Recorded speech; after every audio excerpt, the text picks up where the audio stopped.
Аталардың алғысы айтылбаса датпасат. Ат көтергіс болған сөз, арсыздарға тоқталбой, азаматтерге қонған сөз деп, эпостың жоғықпаш оқиясында айтылғандай көп қырғыздың ішінен азына, саналуларының ғана көкірегіне қыттай ұйыған Манас дүйнесі менен қайрадан, жалынды жаштардың аянтчасы болған Манастағы интеллектуалдық телетаймашы ұлттық бірінші каналда. Саламатсыздар ба?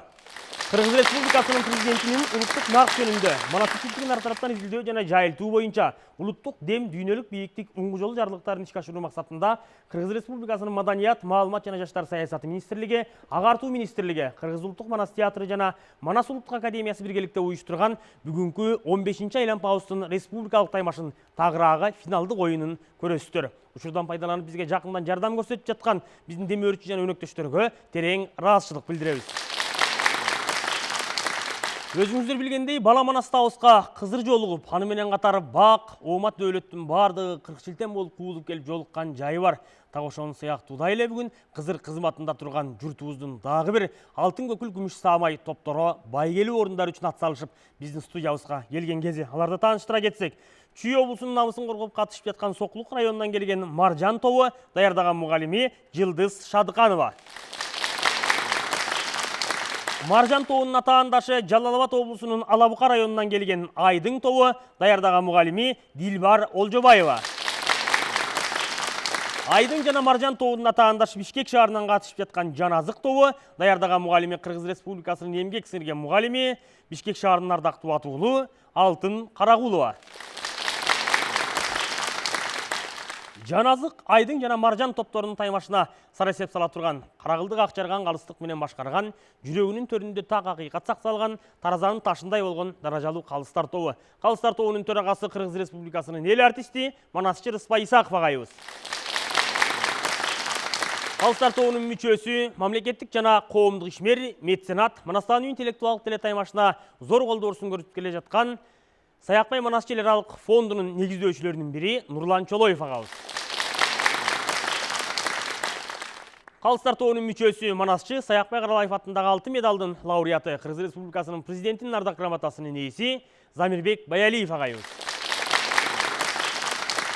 Калыстар тобу ишиңиздерге ийгилик каалайбыз. Топ даярдап келген мугалимдер сиздерге дагы финалдык баскычта көрүшкөнүбүзгө чексиз кубанычтабыз. Байга тапшырууда дагы биз сиздерди көргүбүз келет. Орун алсаңыздар, балдар менен таймашыбызды баштайлы. Аз өмүрдүн ичинде амандашкын күнүгө өлбөгөнгө табылат аздыр көптүр дүнүйө деп Тобулбул Токтогул атабыз айткандай, амандашып, саламдашып, жалпы журт менен жүз көрүшүп, ураарын чакырып, өздөрүнүн демин басуу үчүн таймашыбызды баштайбыз. Алгачкылардан киришүү болгон ураан чакыруу менен кезекти урматтуу биздин Сокулуктан катышып жаткан Маржан тобу сиздерге узатам. Кары сөзүн аяралап атка бергиз, кылымдарды карытып баскан элбиз. Бөлүктү из калтырып өчпөй турган, ташты чегип тарыхты жазган элбиз. Асманыбыз бүркөлүп күйүт чапкан, Айкөл шээрдин төрөлүшүн күтүп жаткан. Манас келип 6 айдан журт курады, Алатоону байралап күлүк чапкан. 40 чоросу Айкөлүн тиреп келген, Чуак сыра капталынан сүйөп келген. Маржан шуру тагынган каныкейи акылына акылын кошуп келген. Ажырагыс дос болуп алман бети, кан кошою бакайы сүрөп келген. Сулуулары маржан шуру тагынган, жигиттер акылына багынган. Каныкейдей ару кедей асылдар, баатырларды колдоп келген байыртан. Айкөл Манас, Алатоонун тиреги, Кыран Манас, ата баба тилеги. Эрен Манас, Укмуш дастан улуу мурас, теңиримдин кыргызыма белеги. Улутум, Кыргыз, Ураным, Манас, Манас, Манас. Мен топ башчысы Турдугулова Аяна, топ мүчөлөрү Каратбекова Гүлшам, Түркменова Нурбийке. Уют кулу Айбат Үкөч турпаты, Айкөл элдин от кечпеген урпагы, Айдың тобу жарык чачып барына, салт сактап салам айтып турганы арбаңыздар. Жерге биз кос жерге бай, көп улуттуу элге бай, ынтымак менен жашаган, ырыс кылуу журтум бай. Касиеттүү кыргыз элин колдогон, хан Манасым жакшылыкка жолдогон, элин жыйнап түптүү элди кураган, катылгандын эч кайбир оңбогон. Улуу көчтулаган, ар улуттан куралган, күчүбүз биздин бирдикте, ынтымактан куралган.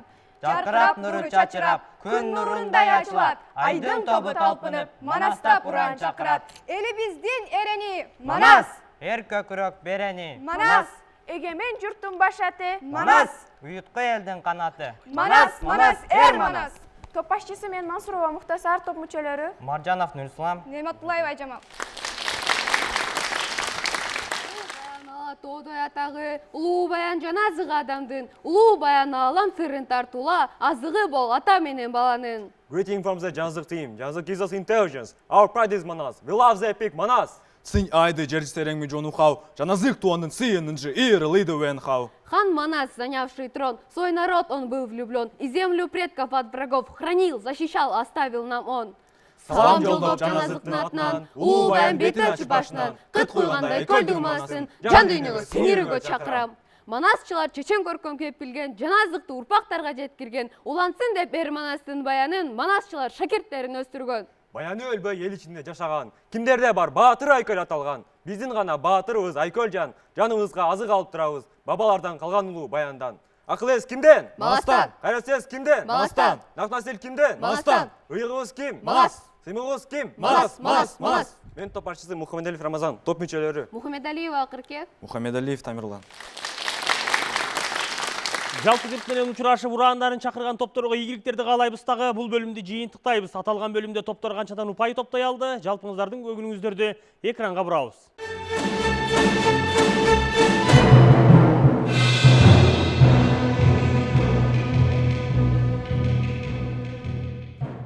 Акын Байдулла Сарнагоев чымбы калпы Чыңгызхан жээн окшойт кыргызга деп жазган. Так ошол Чыңгызхан баштаган дүйнөдөгү улуу кол башчылардын кимиси Манас атабыз сыяктуу аты аңаза, даңкы даңаза болуп, бүгүнкү күнгө чейин ыры менен айтылып 80ден ашуун вариантка катталып калды. Так ошол акындын эле кайрадан ата жыты жыттанат Алтай Саян тоолору, эне жыты жыттанат Эне Сайдын бойлору деген дагы саптары бар. Эмне үчүн мындайча жазган? Манастабыз ошол жерде туулгандык үчүн биздин байыркы мекенибизби, же Евразия аймагындагы көчмөндөрдүн отурукташкан бардык жеринде кыргыз издери барбы?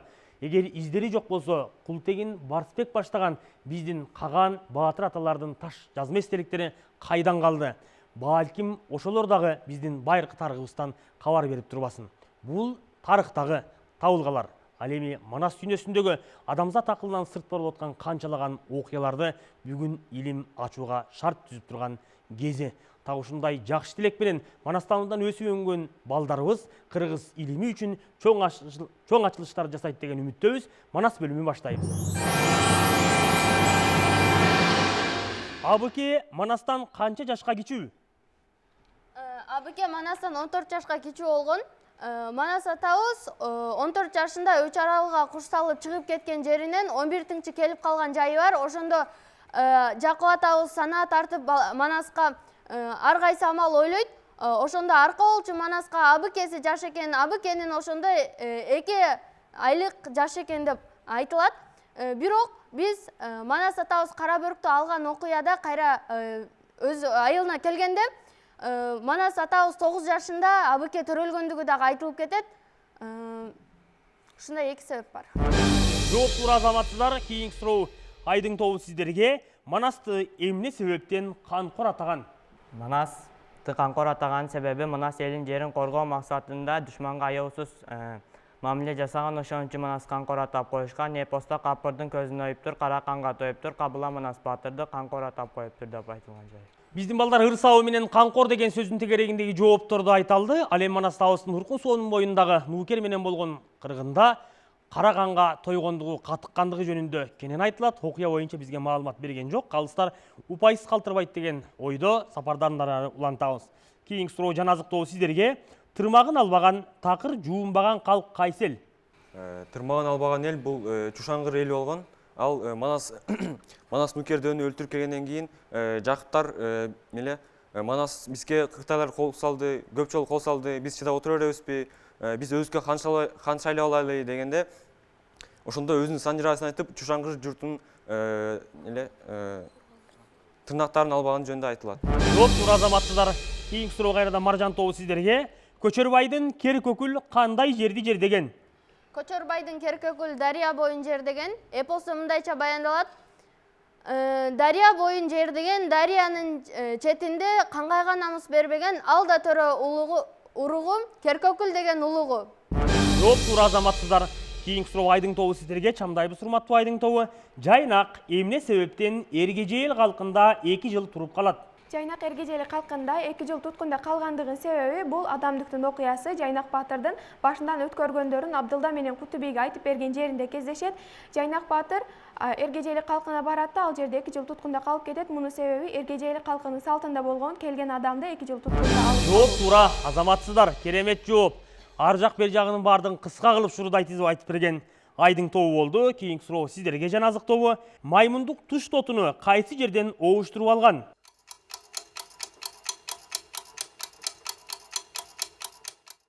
Маймундук туш тотуну Жангел Мазандараң Намутайыктан алдырган. Бул Шорттун окуясында айтылат. Жооп туура, азаматсыздар.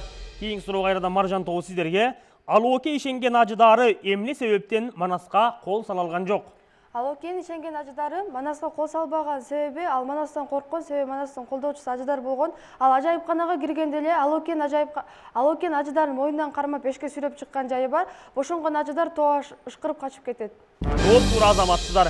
Кийинки суроо Айдың тобу сиздерге. Дүбүрө эмне себептен Каң балбанга ишенип Манаска көп кол жибербейт? Дүбүрө Каң балбанга ишенип Манаска көп аскер жибербегендигин себеби аярлары дүбүрөнүн алдына келет да, Манас жөнүндө айтканда азыр аны жокулбасаң эртең сага уроонду сала турган эр деп айтат. Ошондо дүбүрө кандын жини келип, мага катылгыдай Манас кандай жинди болду экен, мага өлгөнү келгени эле катылат деп айтат.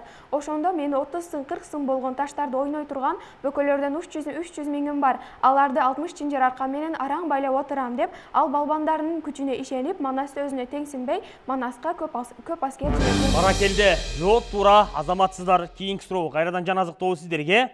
Мартык балбан эмне себептен кыргыздын 200 мергенин кууп жөнөйт? Мартык балбан кыргыз 200 мергенин кууп жөнөгөн себеби ал Аспиян деген жерге кол салып ошол жерди алыш үчүн келген болчу. Анан бул 200 мергенди көрүп калып, булар аз экен, биз буларды тез эле олжолоп алсак аркасынан кууп жөнөйт. Кимдер кууп жөнөйт? Мартыктын аскери кыргыздардын 200 мергенин. Жооп туура, азаматсыздар. Кийинки суроо Маржан тобу сиздерге. Агеркеч эмне себептен Алмамбетти Азем менен тосуп чыгат? Агеркеч Алмамбетти Азем менен тосуп чыккан себеби Акыркеч өзү акылдуу, жөн билген адам болгон. Кан башы менен келип элине кошулса, даңгазалары көтөрүлө турганын билип, Азем менен тосуп чыгат. Жана андан тышкары азып тосуп келе жаткан Алмамбеттин маанайын көтөрүп коеюн деген максатында тосуп чыгат. Жооп туура, азаматсыздар. Кийинки суроо Айдың тобу сиздерге. Көкчө эмне себептен Агеркечтин Алмамбетти тосуп чыкканын жактырган жок?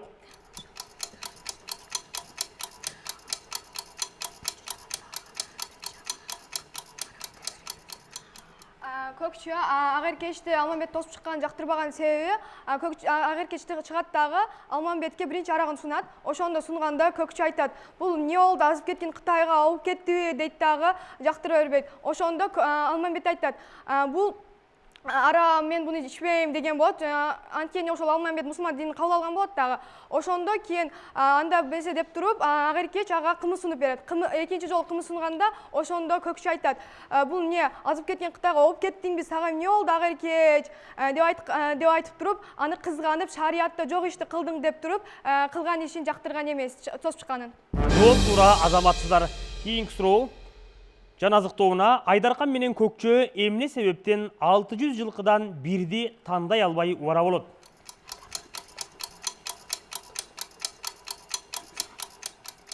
Айдаркан менен Көкчө 600 жылкынын ичинде бирөөнү да тандап албаган себеби бул Айдаркан менен Көкчө экөө тең сараң болчу. Анан булар Алмамбет келгенде жылкыларды издеп ар кимине барса, булар бардыгы аларга жагы бергендиктен бардыгы көзүнө жакшы көрө берген да, анын ичи карып, бээ жарылган, кыр жалган бейни союшуп, ага дагы койлорду союшуп Алмамбетти тосалган айтылат.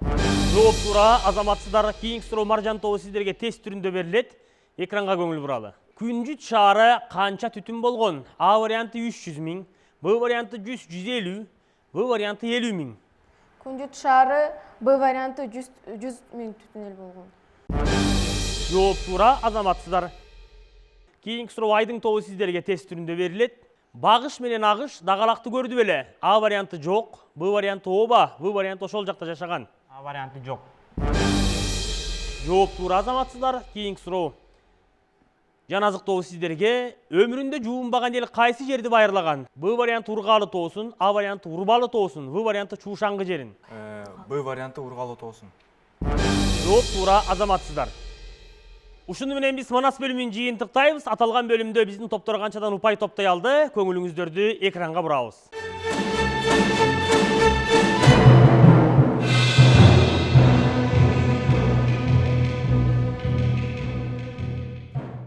Таймашыбыздын жүрүшүндөгү дагы бир 10 упайды камтып турган бөлүм бул сыр куржун. Өзүңүздөр билгендей, макал лакаптарга 5 упай, ал эми көнөргөн сөздөргө 5 упайдан катылган. Келиңиздер анда балдар, 10 упайды кайсыл топ алат, чогуу көрөлү.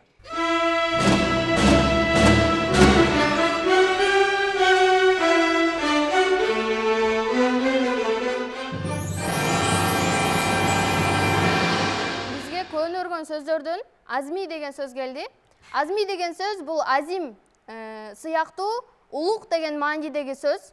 Біз эпосто мисалга алсак, бұл Манаска элчилердин келип кайра кеткени окуясында Манас атабыздын катында эң биринчи Алланын улук экени жазылып, андан кийин 4 мукараптын периштенин азми керим заты бар экен, улук 4 периштени атап кеткени айтылат. Ал эми макал лакаптардан бизге оозу жаман элди булгайт, өтүгү жаман төрдү булгайт деген макал келген. Бул деген оозу жаман элди булгайт деген бул оозу жаман киши акылымдай жаман нерселерди оозунан жакшы нерсе сөз чыкпаган адамдарды айтабыз. Ал эми өтүгү жаман төрдү булгайт. Өтүгү жаман киши барып ошо төрдү булгап салат да. Бул макалдын мааниси ошол жаман сөздү сүйлөгөн адамдар элдин жанындагы башка элдерди дагы уятка калтырат, алардын көңүлүн бузат деген маанини өзүнө камтып турат. Ал эми Манас эпосунан мисал келтире турган болсок, эми биз кырктын башы кыргылчалды келтирдик. Алдындагы ал баатыр болгон, бирок ошондой баатыр болсо дагы ал ошо кээ бир окуяларда ошол сөз айтып кырк чоронун ынтымагын бузуп койгон окуялар кездешет. Бизге көөнө сөздөрдөн жандык деген сөз келди. Жандык бул кындын эки капталы эпосто кошо кайыптан жана догондоо менен болгон урушта 200 батман ордукта байнеги да жандыгы да саба алтындан болгон кылычты белине байлап догондоо жекее чыккандыгын айтсак болот. Дагы башка маанилери барбы жандык сөздүн? Мен токтоп кетсем болобу? Жандык дегенди башка маанилери, мисалы үчүн өзү мал жандыктарды дагы айтып кетсек болот. Бизге макал лакаптардан жаманды төөсүнөн ит кабат деген макал келди. Бул жерде чындап эле жаман адам кайда жүрсө да эл аны барктабайт, урматсый көрбөйт элден. Дайым эле эл аны жек көрөт, эч качан элден урматсый көрбөйт. Себеби жаман адамдын себеби ит кабат төөсүндө ит капкандыгынын себеби жамандык анын мүнөзүндө болгон. Бул жерде адамга болгон сый урмат, анын аброю, анын бийлигинде же байлыгында эмес, анын адамдык сапатында экендиги айтылат. Эпосто мисал келтирсек, буга терс ал жаман экен бүт адамга деле белгилүү болуп калат. Адамдын сырткы келбети деле анын кандай экенин билдирип жүрөт да. Буга мисал кылып эпостогу терс каармандарды айтсак болот. Ооба, оюңарды түшүндүк, түшүнүп атабыз, бирок башкаларга дагы жеткире билиш керек болуп атат да. Эмне үчүн жаманды төөнүн үстүнө ит жетпейт да, мындай түзмө-түз алып карагандачы. Мунун кандайдыр бир башка маанилери жаткандыр деген ой менен сурап атабыз да. Башка мааниси болгондо, жаман адам бийликте жүрсө деле, кандай бай болуп, өйдө кызматтарда иш аткарса деле, эл аны барктабайт, элден урмат сый көрбөйт деген мааниде болот. Эпосто мисал келтирсек, терс каармандарды айтсак болот. Мисалы Соорондук. Соорондук зары катуу кан болгондугун эл билгендиги жана эпостордо зары катуу кан Соорондук деген ырсаптар кездешкендигин айтсак болот. Бизге көөнө сөздөрдөн кежим деген келди. Кежим деген бул кездеме, атка жабылчу кездеме. Эпостон мисал келтирип кетсек, бул Манас Алтайдан Алатоого көчүп келе жатканда ак куланы алтындуу кежим менен жабып 600 атанга өзүнүн ордосун көчүрүп келген деп айтылат. Макалда бизге кысыр уй мөөрөк болот деген келди. Бул макалдын чечмелениши кысыр уй деген бул балалуу болбогон уйду билсек болот. Анан бул башка уйлардын балдарын көрүп карай балалуу болбогон. Баласы жок. Ан бул ошо башка уйлардын балдарын көрүп ошого карай мөөрөйт. Чечмелениши бир адам бир нерсеге жеткизи келип, ошого умтулат, бирок ал ошол нерсеси жок болгондон кийин ошол нерсеге зар болот да. Калыстар тобу балдарга кошумча боло турган болсо, жалпы жыйынтык менен чогуу айталы. Биз ушуну менен сыргы жүн бөлүмүн жыйынтыктоого уруксат этиңиздер. Балдардын так ушул бөлүмдөргө чейинки упайын кайрадан экрандан көрүңүздөр.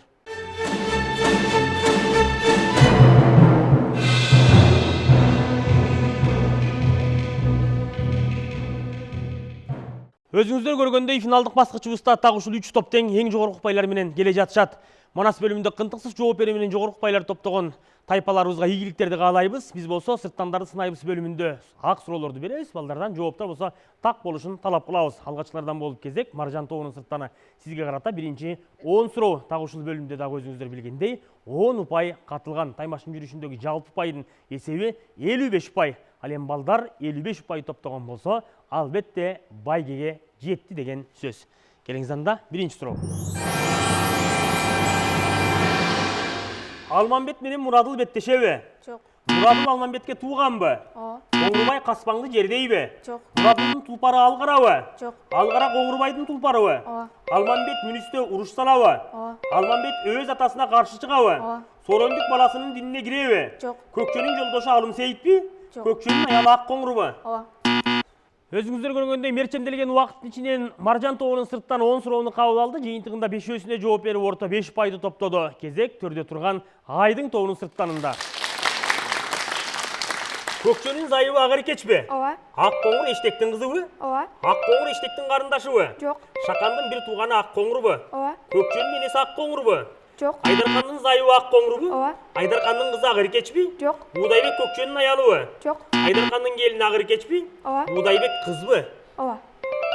Алабыка районунан келген Айдың тобунун сырттан өзүңүздөр көргөндөй берилген убакыт ичинен 10 суроону кабыл алды. Жыйынтыгында 2-өсүнө гана ката жооп берүү менен жогорку 8 упайды топтоду. Азаматсыздар ушул жүрүш менен кезекти Жаназык тобунун сырттан узатабыз. Агыркечтин күндөшү Будайбекпи? Ооба. Агыркечтин сиңдиси Будайбекпи? Жок. Айдаркандын коңшусу Алым Сейитпи? Жок. Айдаркандын коңшусу Меңдикулбу? Ооба. Алмамбет Меңдикулдун үйүндө жашайбы? Ооба. Жапас кыргыз уруусубу? Жок. Жапас казак уруусубу? Ооба. Тарак Кытай калкыбы? Жок. Тарак казак уруусубу? Ооба. Эртиш казак жайлоосубу? Ооба. Бишкек шаарынан катышып жаткан Жаназык тобунун сырттан өзүңүздөр көргөндөй 10 суроону кабыл алып бардыгына дээрлик кынтыксыз жооп берүү менен эң жогорку 10 упайды топтоду. Азаматсыз ушуну менен биз сырттандарды сынайбыз бөлүмүн жыйынтыктайбыз. Таймашыбыздын чечүүчү бөлүмү өз ара суроо бөлүмүнө кезек келди. Айдың тобуна карата Маржан тобунун суроосуна көңүл бурсак. Алмамбет менен Чубактын чатагында айбан жесе тойбогон, эгер андан бир тойсо 6 күнү мингенге карда ачып койбогон чөп, бул кайсы чөп?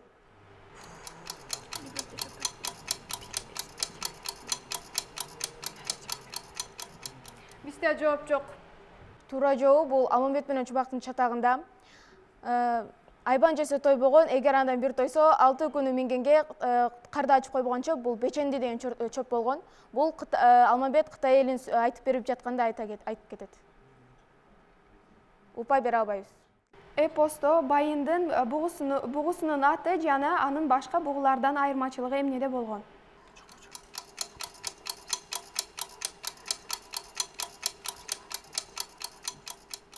Жок. Туура жооп. Эпосто байындын бугусунун аты Самынас деген бугу болгон. Бул Манас батырдын Каныкейди алган окуясында берилет. Анын башка бугулардан айырмачылыгы мүйүзү жок болгонунда болгон. Тилекке каршы упай бере албайбыз. Үңкүрдө камалып калган бакай үңкүрдөн кантип чыгып кетет?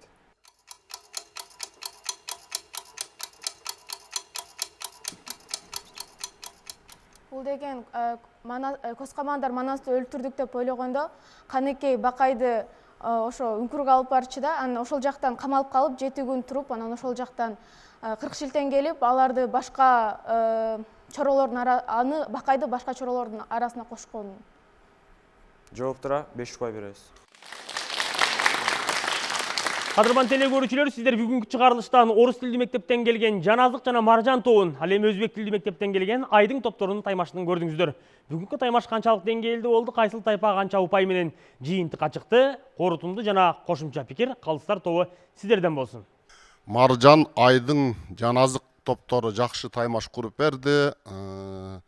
Улам бир суроодон бир суроону кызытып отурду. Болгону биринчи суроодо Айдың тайпасы бир чоң кемчилик кетирип койду. Бул манасты эмне себептен канкор атаган? Ырсаптарын келтирип атасыңар, сонун ырсаптарын келтирип атасыңар, бирок окуя жөнүндө айтып бере албай атасыңар да. Жана ошондой эле аталыш, канкор аталышынын себебин туура эмесирээк көргөзүп коюп атасыңар. Манас элдин баарын кырып ийгенден канкор аталып калса, анда манастын адилеттүүлүгү, айкөлдүгү жоголуп кетет да. Ал жоодо урушуп аткан учурда болуп атат, Нукердөө менен болгон урушунда алып баруучу силерге алып барып жеткирип берди негизинен.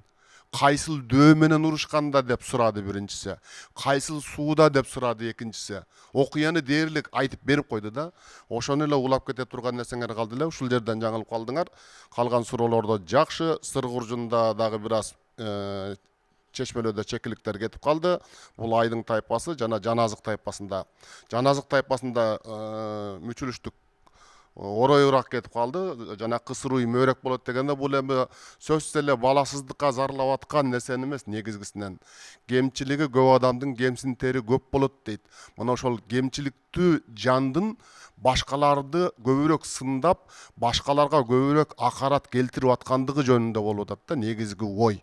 Бүгүнкү күндө деле билесиңер, соц тармактарда карасаңар, кимди жамандап, кимди каралап аткандын баардыгын тескеп, талдап келсеңер, өздөрүндө кемчилик көп болот да. Өздөрүндө кемчилиги көп адам гана өзгөлөрдөн кемчиликти көбүрөөк издеп, көбүрөөк мөөрөй баштайт деген сөз да. Биз эми уйдун балдары тигил бул деген нерселерди эске алган жокпуз. Силердин жаш курагыңар, мектебиңердин бөлөк экендигин эске алдык ал жерден. Ошону менен жалпы жыйынтыкка келе турган болсок, Маржан тайпасы сырттандардан жоготуп ийген упайын өз ара суроодон топтоп кетти дагы 50 упайга ээ болду. Айдың 44 упайга ээ болду, Жаназык 48 упайга ээ болду.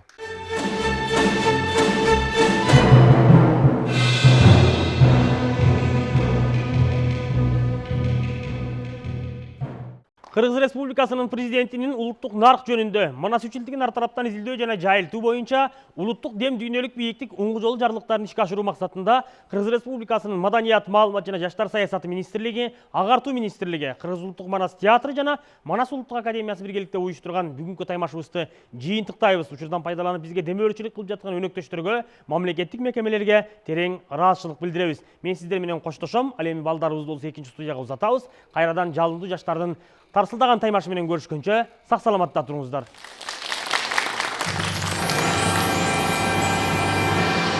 Элүү упайлардын бирин алган, бүйүр кызыткан кызыктуу таймашты кырып берген Сокулук районуна караштуу Вайнантоновка орто мектебинен келген топ менен маек курабыз. Эжеке, эми буюрса жеңишке бир кадам калды. Буюрса ушул жогорку упайлардын бирин алдыңыздар. Ушул сезимдер кандай болуп атат? Эң жакшы сезимдерге бөлөнүп турабыз. Эми дагы сынакка даярданышыбыз керек. Себеби биздей болуп 50 балл топтогон дагы бир 3 топ бар. Демек, дагы даярданышыбыз керек, дагы аракет кылышыбыз керек. Чынында ушул окуучуларыңыз ушундай жетишкендикке жетип отурганга буга дагы мугалимдердин аябай салымы зор. Сиздерге терең таазим этебиз. Ал эми катышуучулардан сурай кетсем, сезимдер кандай болуп атат? Буюрса финалдык баскычка чейин жетүү бул өзү чоң жеңиш. Финалдык баскычка жетпей калган канча топтор бар. Бирок сиздер бир гана жөн эле жетип отурбастан, сиздер ал жактан жогорку упайлардын бирин алып отурасыздар. Сезимдер кандай болуп атат? Сезимдер кубанып атабыз. Сиз? Ошол эле сезим, кубанып атабыз. Ошо финалга чейин келип, анан 50 упай алып деген чоң упай, чоң жетишкендик деп ойлойм. Ал эми баягы финалдык баскычка чейин жетип отургандан кийин жөн топтордо чыкпайт, кыйындардын баардыгы ошол жакта анык көй башкалардын таймашы болуп өттү. Анан сиздерде бир толкундануу, балким биз азыраак алып калабызбы, кандай кыйын суроолор келип калабы дегендей бир коркунучтар болдубу? Эми биз толкундандык, ооба. толкунданган сайын кайталап жаттык. Анан өзүбүзгө ишенип да жаттык. Ар кандай сезимдер болуп атты. Өзүбүздү жоготпогонго аракет кылдык. Ошо. Азаматсыздар, бул жеңишиңиздер эбегейсиз эмгектин үзүрү деп билебиз. Сиздерге албан ийгиликтерди каалайбыз. Буюрса ушул бир гана таймашта гана эмес, жашооңуздарда жеңиш гана коштоп жүрсүн. Ал эми алардын атаандашы болгон Свердлов районунан келген номер 1 жалпы билим берүү орто мектебинен келген топ менен маек курабыз. Алардын даярдаган мугалими бир нече жылдан бери Манастан интеллектуалдык телетаймашынын республикалык баскычында байгелүү орундарды бөктөрүп жүргөн биздин Алтындай эжебиз. Атына заты жарашкан Алтын эжекебиз жетектеп келип отурат. Алтын эже, айтсаңыз, жылда топ даярдайсыздар. Ал эми бул топ эмнеси менен өзгөчөлөндү, даярдыктар кандай өттү? Рахмат. Бул топтун өзгөчөлүгү булар бир үй бүлөнүн балдары да. Акеси, үкөсү, карындашы дегендей. Ал тарабынан мага жеңилирээк болду, себеби ата эне дагы буларга шериктеш болуп, буларга шарт түзүп даярдануусуна кызыктар болушту. Мага дагы даярдоо жеңил болду. Бирок орус тилдүү мектеп болгондуктан булардын сөз байлыгы аябай аз. Анан өзүнүн билип турган жообун жеткиликтүү кылып айтууга булардын мындай кеп байлыгы жетпей, бир аз бүгүн сыргуржунда бир аз кемчилик болуп калды да. Болбосо мындай башка суроолорду баягы өзүбүз окуп даярданган сөз байлыгын сүйлөтүп көндүргөн дасыккан суроолорго жоопту жакшы эле беришти. Сиздердики азыр бирден бир жогорку упайлардын бири, алдыда 50 упай гана болбосо, экинчиде сиздер келатасыздар.